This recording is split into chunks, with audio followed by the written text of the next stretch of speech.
Number 1 fraud പരിപാടിയാണ്.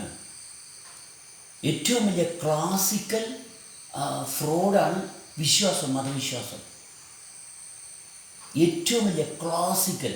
ഇത്രയും അത്യാധുനിക ടെക്നോളജികളെല്ലാം ഉണ്ടായിട്ടും ഈ ടെക്നോളജി ഇത്രയും സയൻറ്റിഫിക് ആയിട്ടുള്ള എല്ലാ കാര്യങ്ങളും പഠിച്ചിട്ടും മതവിശ്വാസത്തിലെ ഇന്നും മനുഷ്യനെ അഴിച്ചു കളയാൻ പറ്റുന്നില്ല.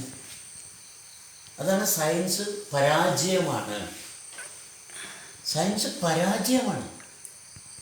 കാരണം സയൻസിന് ഇത്രയും അത്യാധുനികമായിട്ടുള്ള ടെക്നോളജി, മനുഷ്യനിലെ എന്തെല്ലാം കാര്യങ്ങൾ വെട്ടിമുറിച്ച് മനുഷ്യൻ്റെ ആന്തരിക അവയവങ്ങളുടെ ക്രോമസോമും അതിൻ്റെ ജനറ്റിക്കൽ എൻജിനീയറിങ്ങും ഇതെല്ലാം മനസ്സിലാക്കാൻ സാധിച്ചിട്ടും മനുഷ്യൻ വിശ്വാസത്തിൽ നിന്ന് മനുഷ്യൻ രക്ഷപ്പെടുന്നില്ല.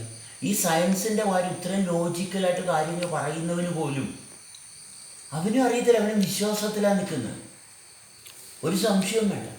ഇപ്പം നമ്മൾ ശ്രീ രവിചന്ദ്രൻ നല്ല യുക്തിവാദിയാണ്, പക്ഷെ അദ്ദേഹവും വിശ്വാസത്തിലാണ്. ഒരു സംശയവും വേണ്ട. ഈ സയൻസ് രവിചന്ദ്രനും നമ്മുടെ കൈപ്പള്ളി ഇവരൊക്കെ വിശ്വാസത്തെ എതിർക്കുന്നവരാണ്, പക്ഷെ അവരും വിശ്വാസത്തിലാണ്. സൂക്ഷ്മമായിട്ട് പരിശോധിച്ചാൽ ഇവർ എതിർക്കുന്നത് എന്തുകൊണ്ട്? ഇവർ മറ്റുള്ളവരെ എതിർക്കുന്നത് എന്തിനാണ്? കാര്യങ്ങൾ പറഞ്ഞാൽ പോരെ. ഇതിങ്ങനെയാണ് എതിർക്കുന്നത്, വിശ്വാസത്തിൽ ഇരിക്കുന്നതുകൊണ്ടാണ്.